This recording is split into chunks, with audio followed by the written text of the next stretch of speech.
Assalamualaikum warahmatullahi wabarakatuh. Waalaikumsalam Apa warahmatullahi kabar Bapak wabarakatuh. hari ini? Sehat? Baik, baik. Tentunya untuk ini perdana Pak ya, kita ketemu untuk Iya, bagian lapas ya, rutan di Tanah Grogot. iya. Ya, meskipun saya mungkin kurang paham tentang rutan dan lapas, tapi di sini ada ahlinya, yaitu Bapak Bayu yang hadir hari ini sebagai narasumber di podcast Diskominfo Stapper. Tentunya mudah-mudahan nanti bermanfaat ya yang kita informasikan Pak ya untuk masyarakat. Dan di sini Pak, untuk lebih jelasnya sebenarnya apa sih perbedaan rutan dan lapas itu? Itu dulu. Gambarannya seperti apa masyarakat biar tahu. Baik, saya Bismillahirrahmanirrahim. Saya akan coba menyapa dulu ya, Mm-mm. menyapa teman-teman insan Pasir pada khususnya umumnya untuk insan seluruh masyarakat Mm-mm. maupun dari pemasyarakatan Mm-mm. maupun dari insan di luar pemasyarakatan. Assalamualaikum warahmatullahi wabarakatuh. Selamat pagi, salam, Mm-mm. salam sejahtera untuk kita semua. Mm-mm. Memang secara gamblang antara perbedaan apa sih bedanya dengan lapas, dengan bedanya rutan. Mm-mm. Dalam proses sistem peradilan pidana tentunya ada salah satu rangkaian hukum Mm-mm. sebelum diputus oleh hakim. Mm-mm. Itu status masih tahanan. Mm-mm. Nah inilah kira-kira benang merah dari perbedaan lapas dan rutan. Mm-mm. Untuk rutan itu sesuai namanya rumah tahanan Ya. negara. Mm-mm. Sedangkan lapas adalah lembaga pemasyarakatan. Jadi yang ada di rutan itu adalah tahanan. Mm-mm. Fungsi dari rutan itu merawat tahanan. Mm-mm. Fungsinya. Kemudian dari lembaga pemasyarakatan sesuai dengan namanya Mm-mm. melaksanakan pembinaan bagi narapidana, Mm-mm. bagi orang-orang yang tersangkut hukum yang sudah mendapat putusan tetap dari hakim. Mm-mm. Namun demikian tidak menutup kemungkinan rutan juga menjalankan fungsi sebagai lapas. Mm-mm. Dilaksanakan pembinaan juga. Mm-mm. Contohnya seperti kayak di Grogot. Mm-mm. Di Grogot ini terdapat narapidana dan tahanan. Mm-mm. Jadi bisa dikatakan tugas dari seorang petugas pemasyarakatan sipir Mm-mm. itu harus bisa melakukan pembinaan Mm-mm. dan juga melakukan perawatan tahanan. Ya, jadi bukan Kira-kira. semua orang bisa untuk berada di situ karena melalui penggemblengan dulu Pak ya, yang untuk menjaga di rutan dan lapas sendiri itu ya Pak ya. Sebagai petugas, Sebagai ya, petugasnya, perekrutannya, gitu. kemudian ada beberapa pendidikan-pendidikan lainnya. Iya. Oke, dan tentunya untuk wilayah hukum sendiri yang ditangani di rutan sendiri nih Pak ya, kan ada berbagai kondisi juga terkini di rutan, dan untuk hukumnya sendiri nih Pak, kan ada 2B. Kita akreditasinya sudah di kelas 2B ya untuk Kabupaten Pasir. Iya, jadi kalau untuk eselonoring itu kita sesuai dengan ketentuan dari pusat ya yang menentukan klaster eselon berapa. Untuk rutan sendiri itu kan paling tingginya itu rutan kelas 1. Itu biasanya berada di ibu kota provinsi. Kemudian ciri-cirinya ya. Iya. Kemudian dari sarprasnya pun lebih luas, lebih besar, penanganan kasusnya pun lebih variasi. Itu semakin tinggi hal-hal demikian itu eselonnya lebih tinggi. Nah, sedangkan di Grogot ini masih eselon 2. Gitu. 2 ya Pak ya. Di klaster 2 ya, untuk kelasnya kelas 2B. Kelas 2B. Karena pasti banyak yang enggak tahu apa sih klasternya ini 2, 1 kan banyak yang enggak paham tuh masyarakat gitu. Sebenarnya itu bukan untuk konsumsi publik juga. Oh, bukan ya Pak ya, oke. Jadi cuman pembagian klaster untuk internal kami saja. Jadi ya intinya taunya orang kalau di beberapa tempat taunya penjara, Rutan, taunya lapas gitu. lembaga, Iya, entah itu lapas, entah itu rutan. iya. Gitu. Taunya penjara atau Iya, lembaga kayak biasanya di gitu ya beberapa Pak ya. tempat. Iya. Ya. Oke. Untuk daerah yurisdiksi pun di Grogot sendiri itu ada 2 Mbak. Jadi untuk daerah kota Grogot, Pasir ya, Pasir, dan juga untuk wilayah yurisdiksi di PPU Panajam Pasir Utara. Jadi ya lumayan besar juga jangkauan dari rutan Grogot. Maksudnya apabila seseorang melakukan tindak kejahatan TKP-nya di luar Grogot di PPU Panajam Pasir Utara, nantinya akan larinya ke rutan Grogot. Grogot ya Pak ya. Oh, termasuk luas ya untuk luas daerah yurisdiksi. Iya, yurisdiksinya. Dan di rutan sendiri kondisi terkini juga Pak, mungkin ada kendalanya juga, kondisinya yang saat ini yang terjadi di Grogot apa gitu. Oh Pak. Baik. Kondisi terkini ya, bismillah, mudah-mudahan insya Allah rutan Grogot kondisi terkini dalam keadaan aman, terkendali. Tentunya hal itu kita sikapi dengan beberapa antisipasi, deteksi dini. Lebih mengkerucut lagi, kita setiap minggu kita laksanakan sidak, kemudian tes urin secara acak. Harapan kita hal-hal demikian bisa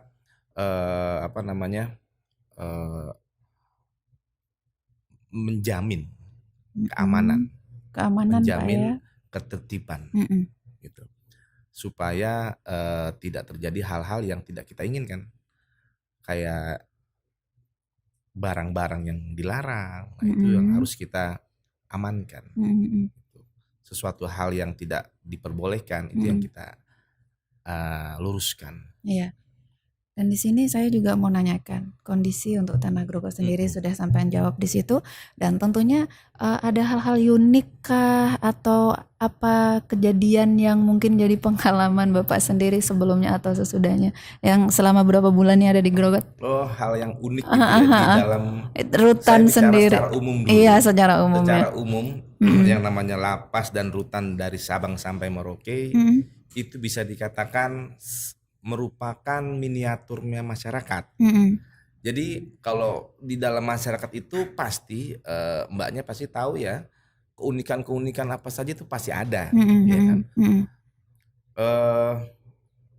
Seumpama di situ ada RT-nya, ada RW-nya, ada lurahnya, ada juga ya, ada premannya juga, ada tukang parkirnya, ada pemuka agama juga ada. Nah sebetulnya dari miniatur miniatur masyarakat ini sudah ada bayangan ya Mbak ya. Kita hanya sebagai miniatur. Tapi kalau hal-hal unik itu mungkin banyak sekali juga menjadi di beberapa tempat bisa menjadi topik yang lumayan gitu.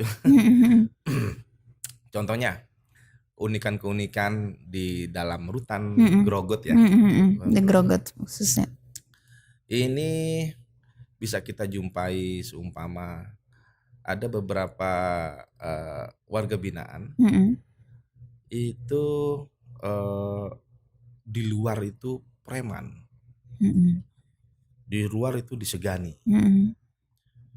ataupun sebaliknya. Di luar itu menjadi salah satu terhormat, tapi kalau masuk ke dalam itu sama. Kita mulai lagi sama-sama dari itu. Dan itu memang kita biasakan. Saya akan membiasakan siapapun yang masuk itu sama. Sesama mereka maupun dengan kami, Mbak. Sesama mereka maupun dengan kami. Karena kami berprinsip antara warga binaan dengan petugas itu memiliki kesamaan. Kita sama-sama ditugaskan oleh secari kertas Kira-kira gitu. Iya. Kalau kami berdasarkan surat keputusan menteri, kalau mereka melaksanakan pidananya berdasarkan keputusan hakim. Tapi yakinlah kita sebagai insan yang beragama Muslim, tentunya Allah Subhanahu Wa Taala pun juga mempertemukan dua orang, mempertemukan siapapun, percayalah pasti akan ada kebermanfaatannya satu sama lain. Bermanfaatnya seorang petugas kepada warga binaan, begitu pula bermanfaatnya warga binaan buat petugas. Kira-kira hal ini yang bisa menjadi salah satu semangat kita dalam bersama-sama. Yang satu menjalankan tugas, yang satu menjalankan prosesnya, pidananya. Yang penting kita itu memanusiakan manusia, intinya seperti itu ya Pak ya. Iya, dan kami pun juga sebenarnya menganggap warga binaan itu bukan orang yang jahat, tetapi sebagai orang yang tersesat. Salah jalan sebentar. Salah jalan. Dan bisa jadi juga kami ini juga belum tentu lebih mulia dibandingkan mereka. Jadi marilah kita sama-sama bersimbiosis untuk melaksanakan kehidupan ini, tentunya secara pragmatis loh ya, secara pragmatis. Iya. Tapi di situ kan mereka punya masalah itu beda-beda Pak ya. Iya. Tentunya petugas tuh agak kesulitan tuh dalam menghadapi masalahnya mereka juga, problema mereka di dalam rutan yang biasa, mereka di luar seperti apa, seperti itu. Betul. Nah itu bagaimana caranya untuk supaya menghadapi hal yang kayak gitu? Rutan sendiri ini di berbagai tempat ya, itu terbagi tugasnya fasilitatif, kemudian dan teknis. Teknis itu kalau di rutan kami itu ada keamanan yang sifatnya menjaga dan menjamin keamanan. Ya satu lagi tugasnya melakukan pembinaan. Nah ini dua mata koin yang harus berjalan beriringan. Tidak bisa dikatakan mana yang lebih utama, mana yang lebih penting, mana yang lebih didahulukan, antara pembinaan ataukah keamanan. Saya lebih jelasnya lagi akan menjelaskan keamanan akan bisa terjamin apabila pembinaannya pun berjalan. Begitu pula pembinaan. Jadi sama-sama nyaman gitu Pak ya. Pembinaan pun tidak akan mungkin bisa berjalan kalau keamanannya tidak terjamin. Nah, pembinaan apa saja yang ada di rutan kami gitu kan. Mulai dari pembinaan kerohanian, jasmani, kemudian kemandirian, banyak sekali kemandirian di situ. Ada pertukangan, ada tata boga, kemudian ada pertanian, ada pertanian dan perkebunan, terus perikanan. Nah, mudah-mudahan dengan bekal seperti ini kita bisa mengurai, permasalahan-permasalahan apa. Dimulai dari kebiasaan mereka, kesukaan mereka apa. Berarti seni juga ada, seni musik, tari, kita ada. Nanti kapan-kapan kalau ada waktu mbaknya boleh gantian kita undang podcast mendadak di rutan. Ya ke sana ya. Yang intinya berarti di dalam rutan itu sendiri atau lapas ya Pak ya. Itu di situ menjalin kebersamaan Pak ya. Iya. Kebersamaan, terus saling sharing gitu, apa yang diperlukan untuk mereka gitu. Jadi kami mewajibkan, Mbak. Kami mewajibkan untuk mengikuti program-program kami. Kalau tidak mengikuti program, berarti tidak bisa mendapatkan kesempatan untuk mendapatkan beberapa reward, beberapa potongan-potongan masa pidana. Itu kan dianggap baik, dianggap mampu. Kita bisa seumpama dan juga banyak programnya. Di situ ada program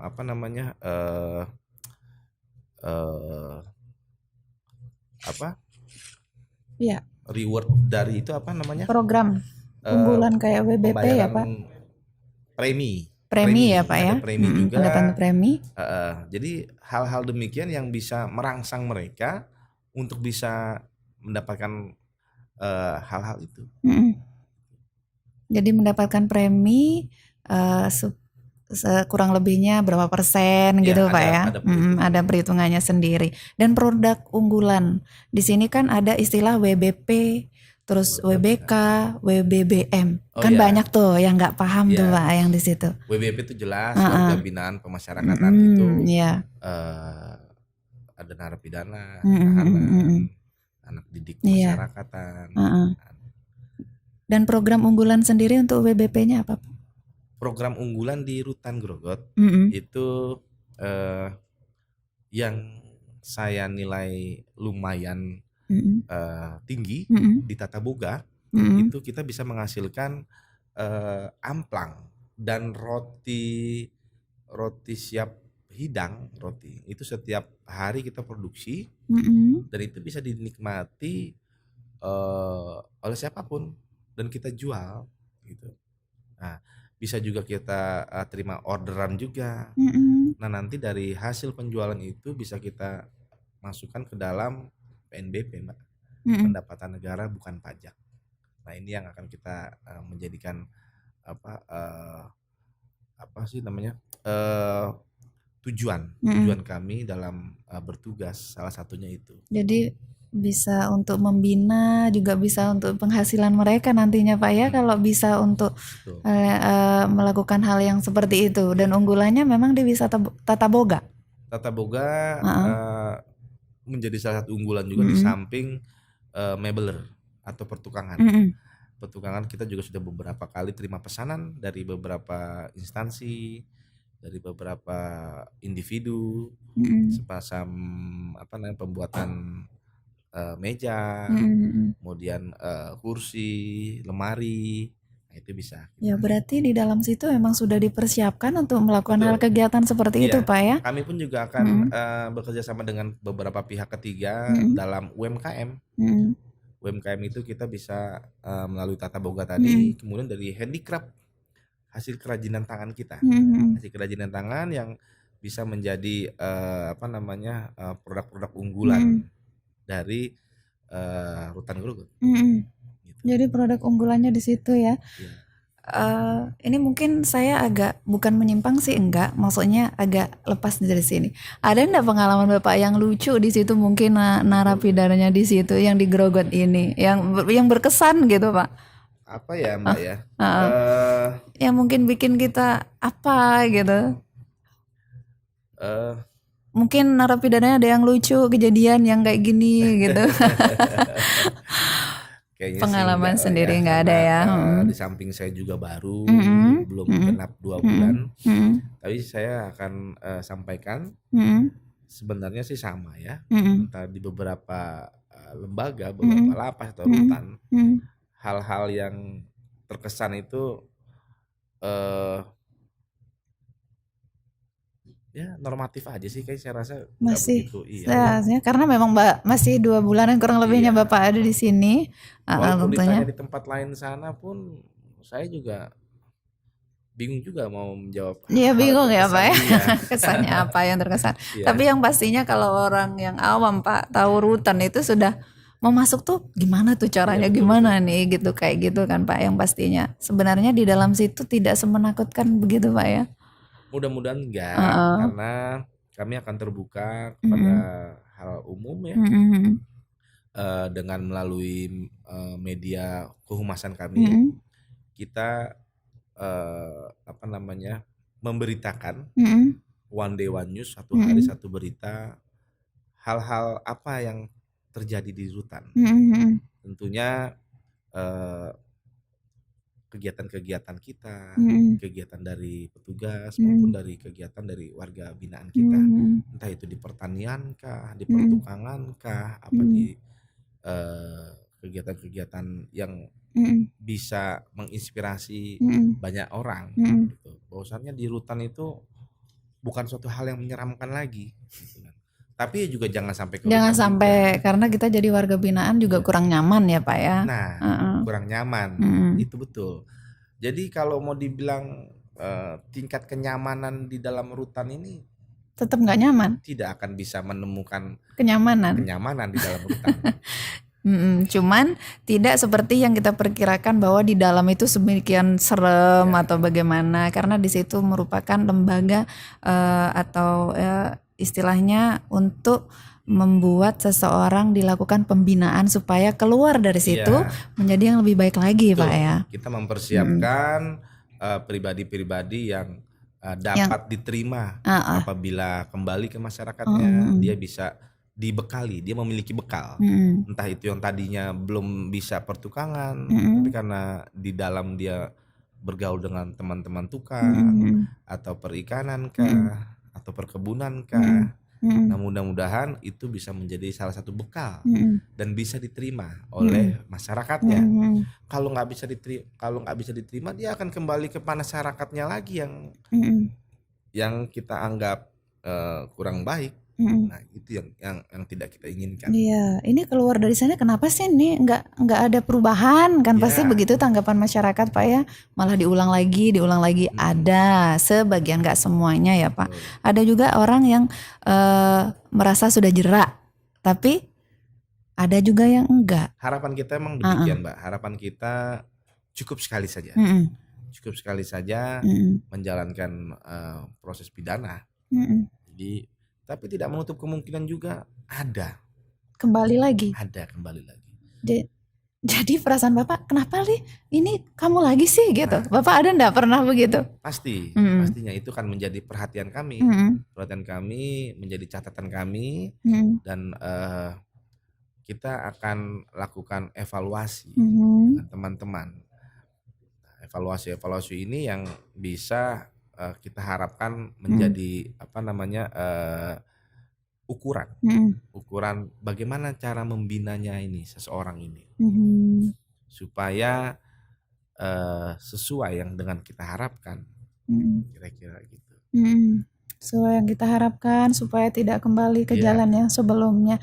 Tapi di dalam lapas kita sendiri tentunya pembinaannya bukan karena masalah pencurian aja Pak ya, masalah yang lain-lain. Kan di sini ada tuh nama WBK atau WBBM. Itu sendiri kan tentang wilayah bebas korupsi untuk kita, dan juga wilayah birokrasi bersih dan melayani. Nah, ini maksudnya gimana itu Pak? Baik,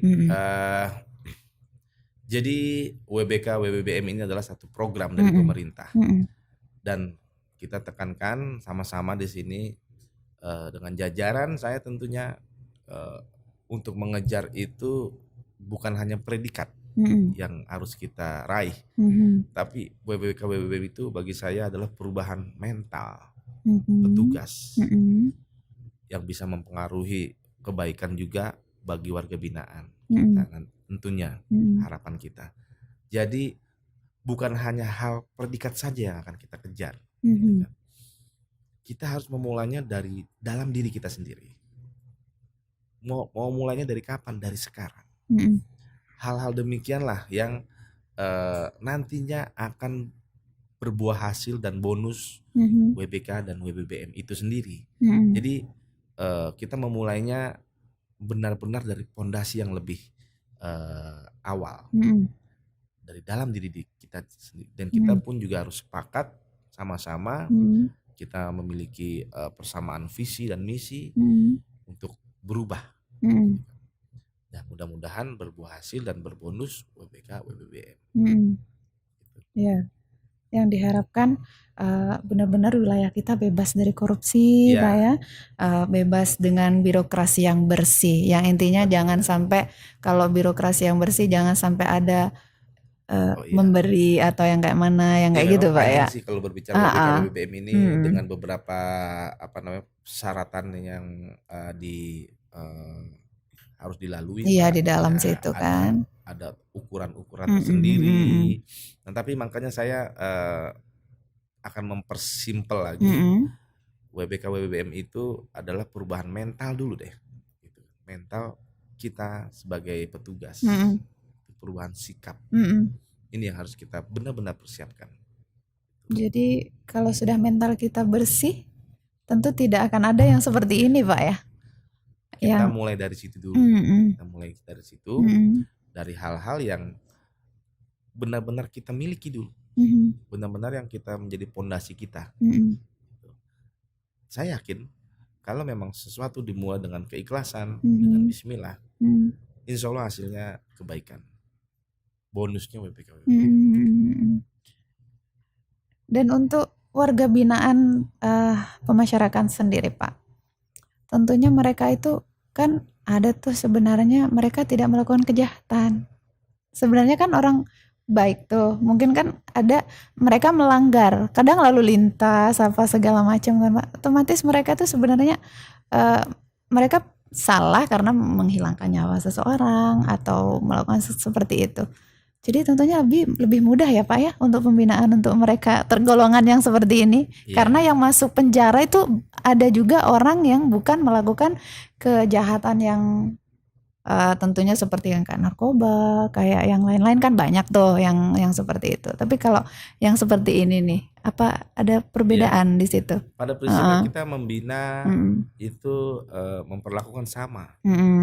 Dari latar belakang apapun, dari latar belakang kasus, dari latar belakang sosial narapidana, kita berlakukan sama dulu. Tapi tentunya pun juga dari teman-teman kami jajaran kita juga melihat hasil putusan hakimnya apa. Gitu. Apakah dia sebagai pelaku utama kah? Apakah dia hanya turut serta kah? Gitu. Nah ini yang menjadi catatan kita dalam melakukan pembinaan. Jadi jangan sampai yang hanya pelaku pengikut-pengikut sumpama pemakai saja gitu kan. Ya. Kita akan berikan pengertian, pelajaran.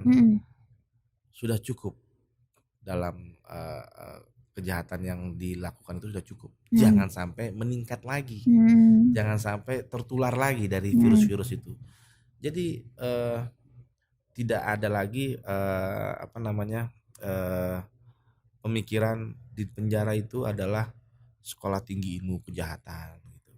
Tidak, mudah-mudahan dengan adanya isu-isu itu pun bisa menjadi salah satu trigger kami. Kami pun juga akan buktikan bahwasannya insan pemasyarakatan itu di lembaga pemasyarakatan maupun di rutan bukan demikian. Bisa kok lebih banyak kok hal-hal positif yang bisa dimengerti oleh masyarakat, banyak sekali. Tapi ya kadang yang namanya di media ya, bad news is a good news.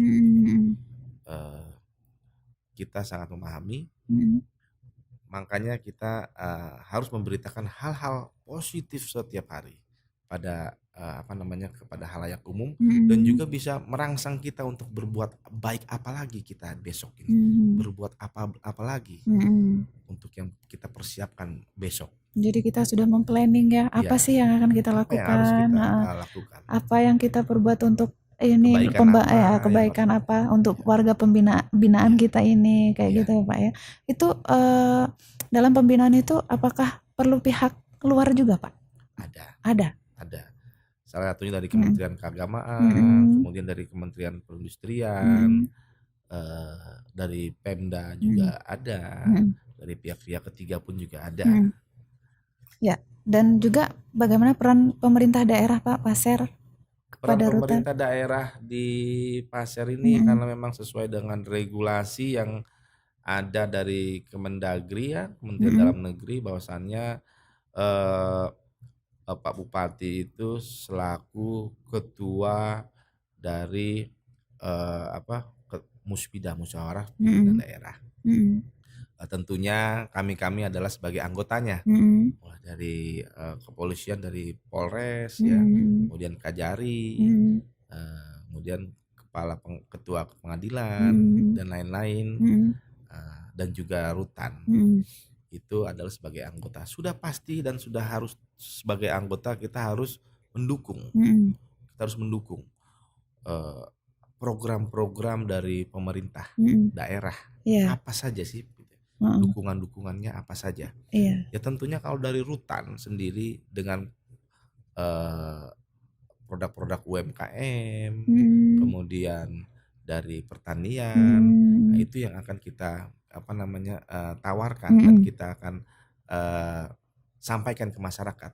Nah, dalam perjalanannya pun itu kita melakukan beberapa koordinasi dengan Pemda ataupun ada sedikit kekurangan. Bagi saya wajar, gitu kan. Tidak sangat berlebihan untuk Pemda. Bagi saya kalau untuk melakukan dukungan itu tidak berlebihan. Bagi saya itu hal yang normatif. Karena untuk siapa? Untuk Pemda kita sendiri. Jadi bagi saya itu jadi hal yang wajar. Toh juga dari masing-masing anggota pun juga kita sepakat untuk memajukan Pasir dengan hal-hal positif, dengan menyumbangkan berita-berita yang positif, dengan hal-hal yang inovatif. Ya, seperti visi misi Pak Bupati tentunya ya Pak ya, yang sekarang lagi digalakkan atau sudah ditunjukkan melalui Pasir Mas, maju, adil dan sejahtera tentunya. Warga binaan juga diusahakan untuk seperti itu ya Pak, bisa sejahtera ya, keluar dari lapas tentunya. Olomanen asubuen Pasir Yolondo. hari esok lebih baik daripada hari ini. Iya, tentunya itu sangat baik sekali. Moto buat siapapun, buat warga di luar maupun warga di dalam. Mau nggak mau warga binaan kami itu ya nggak jauh-jauh dari warga Pasir dan PPU Penajam Pasir Utara. Itulah warga juga. Makanya itu Pasir, Bupati Pasir sendiri menggalakkan yang namanya Pasir Mas itu, maju, adil dan sejahtera. Mudah-mudahan nanti semuanya sejahtera Pak ya, yang ada di lapas juga, dan yang pastinya juga untuk di Rutan Tol Lapas Kabupaten Pasir sendiri tercover juga BPJS-nya Pak ya? Iya, kemarin kita baru saja melakukan MOU dengan Dinas Kesehatan. Banyak juga kebermanfaatan. Jadi BPJS pun juga bisa berlaku Mbak untuk warga binaan kami. Ya memang kami lagi mengupayakan, kita ada klinik tapi belum bisa menjadi klinik Pratama. Ini kita akan mengupayakan supaya kalau sudah menjadi klinik Pratama itu anggaran bisa langsung ada di situ. Bisa. Tapi kan karena kita sudah klinik, salah satu syaratnya kan ada dokter, kita belum punya dokter, perawat dan baru perawat kita perawat. Tapi karena alhamdulillah karena posisi rumah sakit pun dekat, jadi bukan cukup juga gitu kan, masih bisa tercover lah. Kalau ada terjadi apa-apa kita cepat ke rumah sakitnya cepat, apalagi dibantu dengan BPJS. Hal-hal inilah yang bisa meninggikan pelayanan kami kepada warga binaan. Iya. Jadi yang dilakukan pemerintah terutamanya Bupati sudah banyak Pak ya, maksimal. Kami pun juga sudah maksimal. Yakin kan kami juga tidak akan selalu berpangku tangan, selalu berposisi di tangan di bawah meminta, tidak. Kita pun juga sangat ingin berpartisipasi untuk kemajuan Pasir. Karena saya pribadi sendiri datang ke sini dengan sejuta inspirasi, dengan sejuta semangat untuk memajukan, untuk memperkenalkan Pasir. Apalagi siapa yang nggak akan kenal nantinya Grogot. Itu harus bisa mendampingi ibu kota negara, penyangga. Sebagai penyangga. Nah, makanya kita pun juga mempersiapkan betul-betul, khususnya di Rutan Grogot, secara umum untuk Kabupaten Pasir. Iya Pak. Mudah-mudahan Rutan Grogot tidak menyumbangkan berita-berita negatif. Kami akan justru sebaliknya Kita akan berupaya dengan memberikan beberapa berita-berita positif melalui inovasi-inovasi yang kita miliki, melalui hasil-hasil karya warga binaan kami, melalui kontribusi kami juga terhadap Kabupaten Pasir. Oke. Terima kasih tentunya Pak ya. Tentunya saya juga mengucapkan selamat datang karena Bapak juga masih baru ya di Kabupaten Pasir ini. Juga selamat datang di Diskominfo Staper Podcast-nya. Terima kasih Mbak. Saya juga akan tekankan sekali lagi. Kita sepakat insan pemasyarakatan untuk memerangi narkoba. Jadi tidak ada kata lagi selain say no to drugs. Kita sikat bareng-bareng. Kita harus betul-betul sepakat untuk tidak ada kompromi terhadap narkoba. Alhamdulillah kalau bisa disampaikan Rutan Grogot zero narkoba. Iya, tentunya mudah-mudahan yang pastinya Kabupaten Pasir maju, adil dan sejahtera ya Pak ya, seperti Ulumanen Asobwensi Londo itu tanpa tadi narkoba. Tanpa narkoba juga. Dan terima kasih untuk kehadirannya hari ini, dan insya Allah kita jumpa kembali di lain materi lagi ya Pak ya, lain kesempatan. Boleh kita bisa lebih santai lagi. Lebih santai lagi. Memberikan inspirasi satu sama lain. Kita bisa bersimbiosis, mutualisme. Saling bermanfaat untuk masyarakat yang pastinya. Betul semuanya. Terima kasih Pak, dan tentunya untuk semua yang ada di rumah atau dimanapun yang nantinya nonton podcast Diskominfo Staper, bahwa kita saling bersinergi dan berkesinambungan ya Pak ya, untuk pemerintah daerah dan juga rutan lapas. Assalamualaikum warahmatullahi wabarakatuh.